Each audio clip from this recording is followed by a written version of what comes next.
Imagine stepping into a sleek, modern showroom, the kind with polished floors and futuristic lighting, and being told that almost £4,000 will disappear from the sticker price of a brand new electric car, just for choosing to drive green. It sounds like a dream, a golden ticket toward the clean, silent streets of tomorrow. But in this vision of the future, there's a twist that could leave millions of drivers feeling left out in the cold. So what's really going on with the United Kingdom's newest push to electrify its roads? Right now, the United Kingdom is at a critical crossroads in its journey towards sustainability. The government has just rolled out a landmark electric vehicle grant, a staggering £650 million investment designed to accelerate the shift away from petrol and diesel. This electric car grant could put up to £3,750 back into the pockets of drivers who choose specific electric vehicles.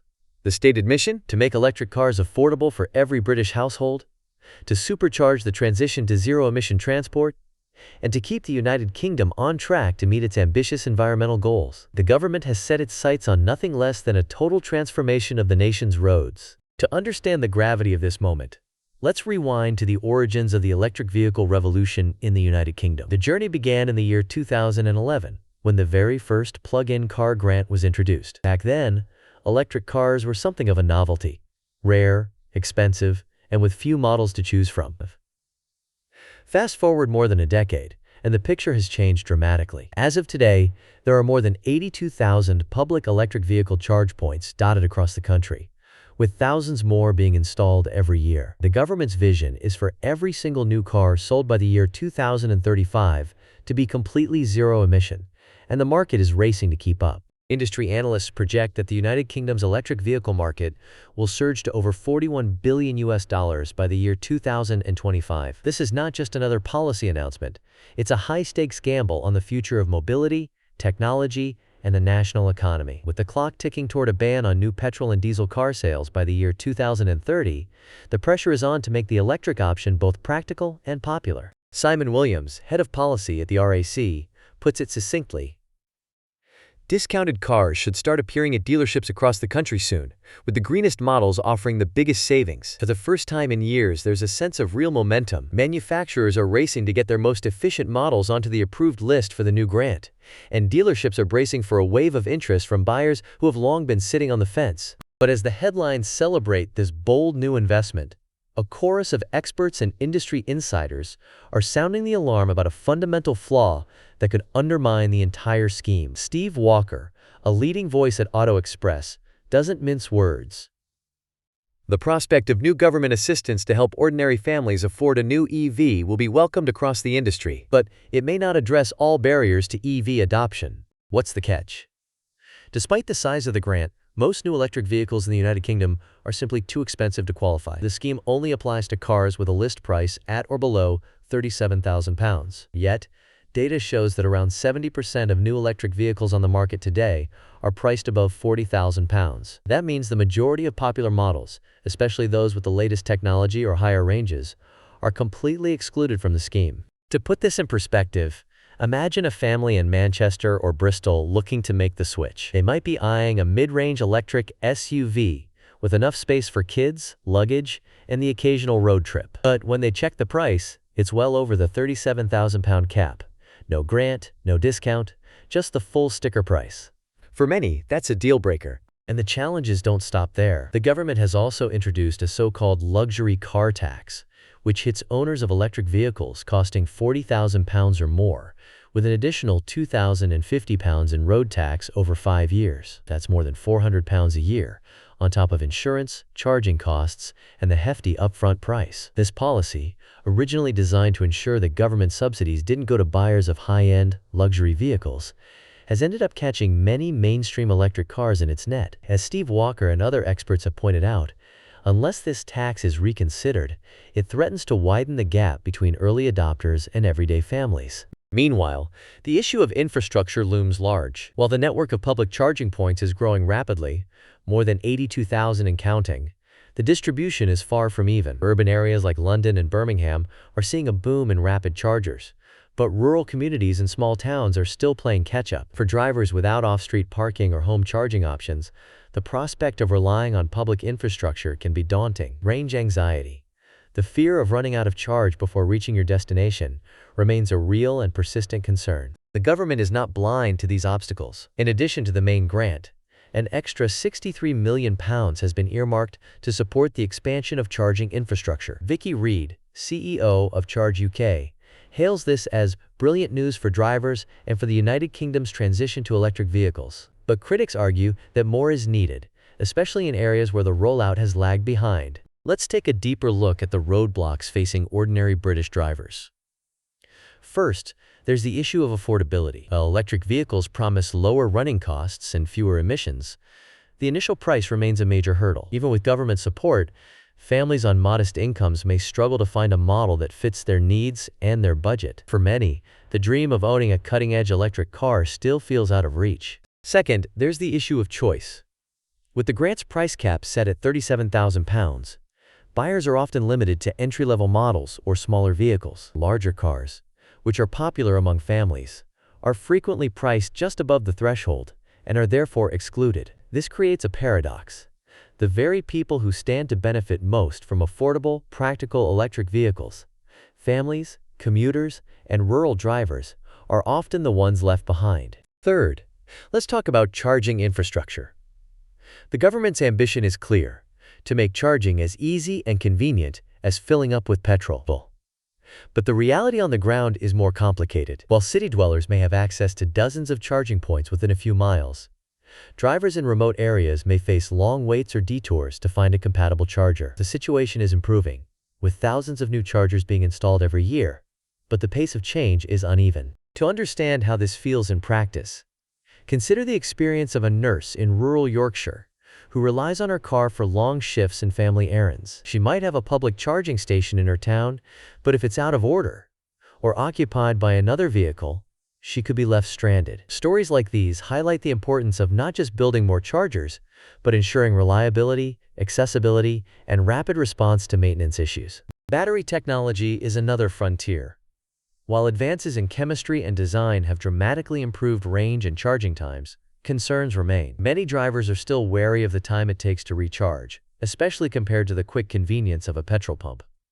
However, rapid charging technology is making strides. Some of the latest chargers can add hundreds of miles of range in the time it takes to enjoy a coffee break. Over the next several years, further breakthroughs are expected to make charging faster, cheaper, and more convenient than ever before. Let's zoom out and look at the bigger picture. The government's electric vehicle grant is just one piece of a complex puzzle. There are broader forces at work: global efforts to combat climate change, technological innovation racing ahead, and shifting consumer preferences. The United Kingdom is not alone in this journey. Countries across Europe, Asia, and North America are all grappling with the same questions. How do we accelerate the electric revolution? How do we make it fair and accessible for everyone? In Norway, for example, electric vehicles now account for more than 80% of new car sales, thanks to a combination of generous incentives, tax exemptions, and a robust charging network. In China, government mandates and massive investment have created the world's largest electric vehicle market. These case studies show what's possible when policy, technology, and market forces align, but also remind us that every country faces its own unique challenges. Back in the United Kingdom, industry leaders have weighed in on the government's new strategy.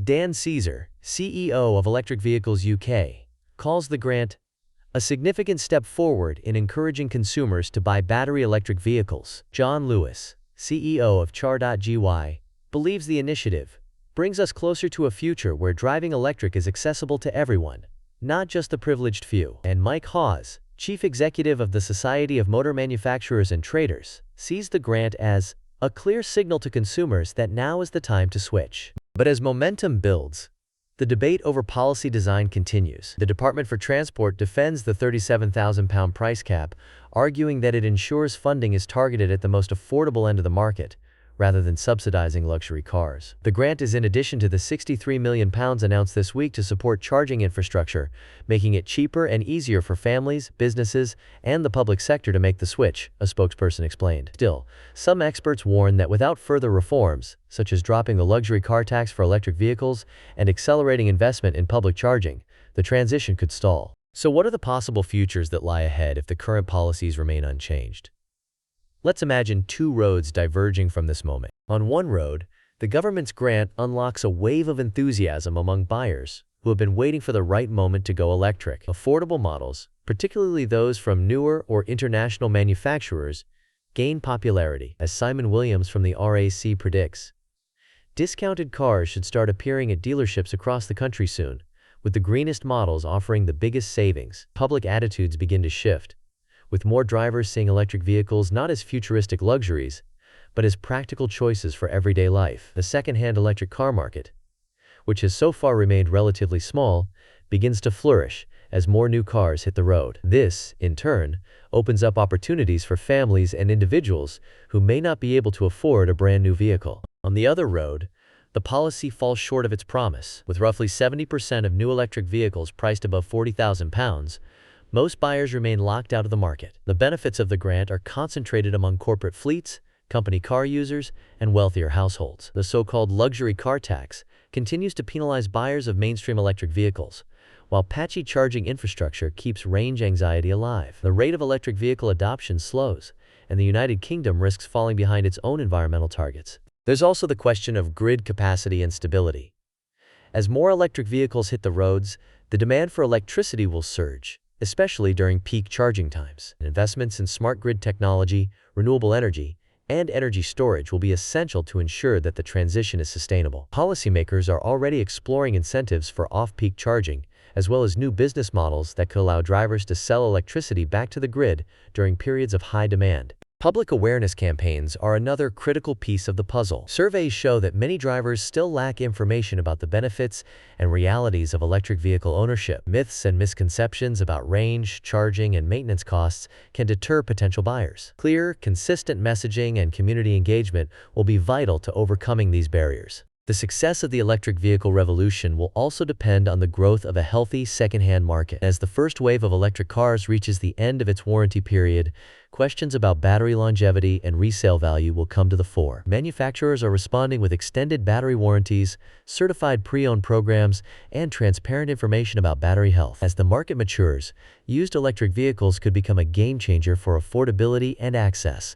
Looking further ahead, technological breakthroughs hold the promise of transforming the landscape. Solid-state batteries, which are lighter, safer, and more energy-dense than current lithium-ion designs, could dramatically increase range and reduce costs. Wireless charging, vehicle-to-grid integration, and advanced driver assistance systems are all on the horizon. Imagine a future where charging your car is as simple as parking over a charging pad, or where your vehicle helps balance the national grid while you sleep. But for now, the day-to-day reality is shaped by the policies and investments being made today. If you're a driver considering your next vehicle, it's more important than ever to stay informed. Monitor new grants, keep an eye on the latest models, and explore the growing network of charging infrastructure in your area. For those who can take advantage of the current grant, the window of opportunity may be brief.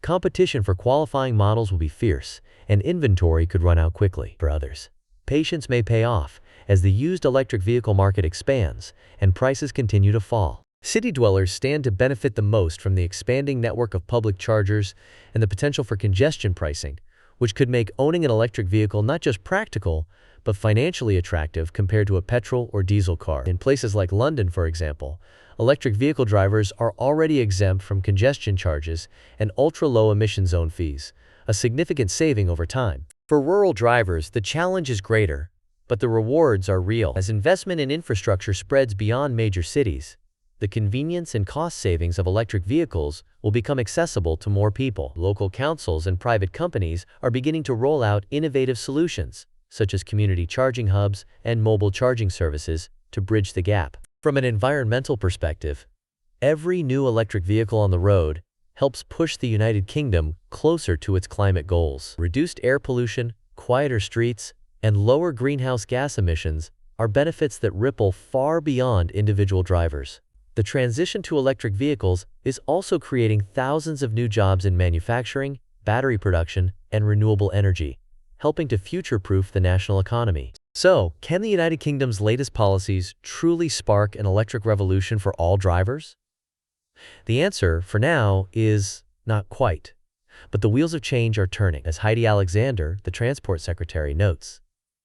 This EV grant will not only allow people to keep more of their hard-earned money, It'll help our automotive sector seize one of the biggest opportunities of the 21st century. The challenge for policymakers is to keep listening, keep adapting, and close the gap between ambition and reality. A little-known fact.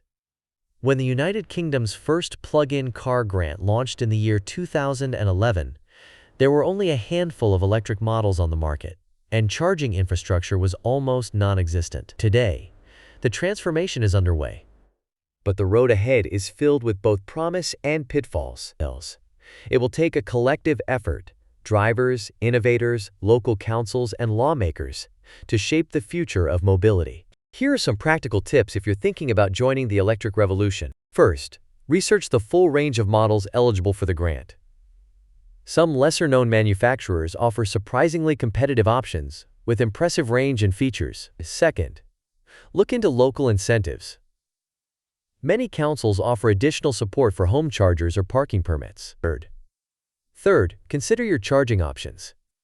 If you don't have off-street parking, explore whether workplace or community charging is available nearby. Fourth, keep an eye on total cost of ownership.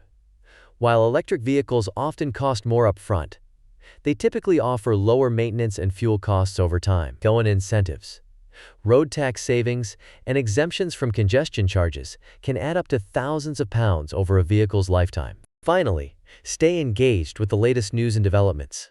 Technology is advancing quickly, and new policy changes could open up opportunities or change the landscape overnight. Signing up for updates from trusted sources, participating in community forums, and sharing your experiences can help others navigate the transition. As the electric vehicle revolution gathers pace, the choices made today will shape the roads and the climate of tomorrow. Whether you're ready to make the switch now or waiting for the next big breakthrough, your voice and your choices matter. If you found this deep dive helpful, don't forget to like this video, subscribe to our channel, and join the conversation below. Will you be switching to electric soon? Or are you holding out for better incentives, more models, or faster charging?